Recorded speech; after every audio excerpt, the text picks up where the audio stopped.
Last week, I made some of the biggest noticeable difference in this laundry room remodel. I finished off painting the sink base cabinet I had built the week before and even got to build the 2 doors for it. I installed the shelves for the upper cabinets, but the biggest task I tackled was installing this entire back tile wall. Found what we're looking for in life. Call us crazy, but things are finally right. With you and I, the future is bright.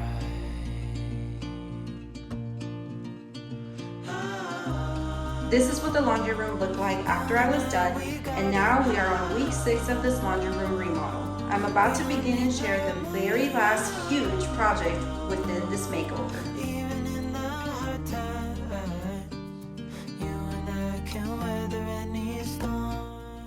I want to thank Skillshare for sponsoring today's video. Skillshare is an online community with thousands of online classes and members across 150 countries. It's a place to get inspired, learn new skills, further enhance your skills, and put them to work in impactful ways. I've partnered with Skillshare in the past and it's been a great experience. Earlier this year, I took a class called Sustainable Gardening by Mark Shorter where I learned how to make my own compost for my vegetable garden. Every year we grow a garden, but I felt like I could learn more helpful skills and be more sustainable, and I was able to achieve that. I also recently took a class by Emily Henderson titled Style Your Space, Creative Tips and Techniques for Interior Design. As most of you know, I'm on a mission to renovate my 1950s home, and learning the ins and outs of interior design has been very helpful.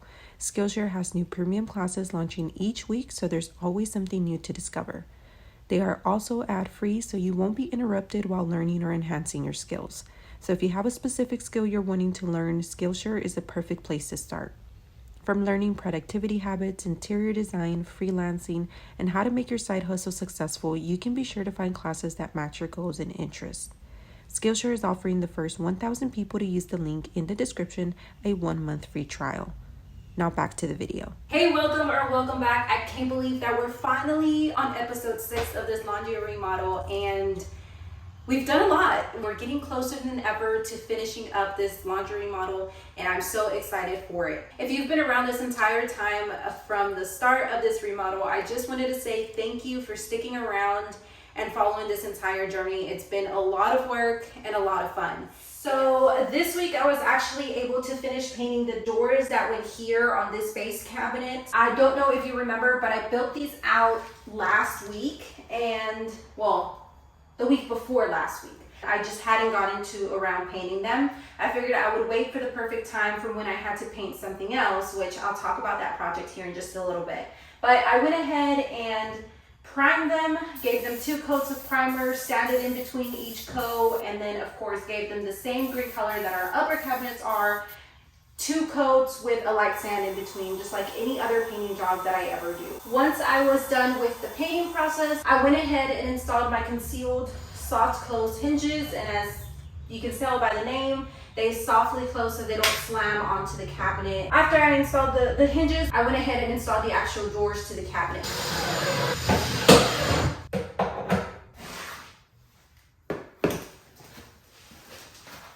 You may or may not have noticed that I actually installed a separate base to this base cabinet. When I was trying to figure out what I was going to do for my countertop, I actually ran into the issue that I realized I wasn't going to be able to use the existing plumbing for the actual sink. It was sitting way too high compared to the sink.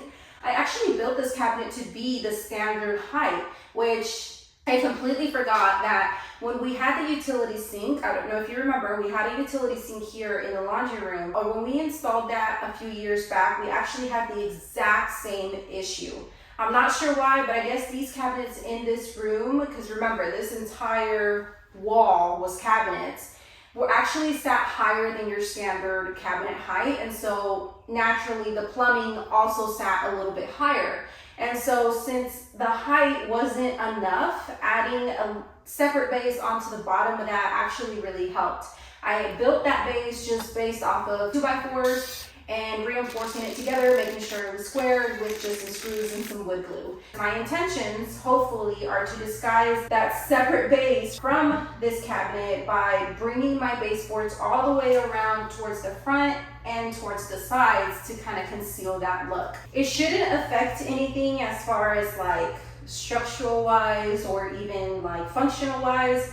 The only difference is now that my toe kick is actually going to be higher than your standard toe kick. Standard toe kicks are not this high, but I mean, it's not a big deal. So I was gonna start building out the countertop, but as things have started to come together, I'm kind of gearing towards something a little bit different, but I don't want to disclose what that is just yet. But anyways, I actually ordered a faucet and it came in, and when I opened the package, first of all, I wish I would have recorded it so I can show you, but the box was completely trashed. It was returned probably, but that wasn't the worst part. I didn't care about the outside package if the inside was fine. But when I went to open it, the faucet was broken. So I had to go to the actual store to return it, ordering me a new one. Well, when the new one came in, a few days later after that, that one was missing parts. It was missing the additional hand sprayer. So I went back and I returned that one, and hopefully I've got the third one on the way. So that's delayed this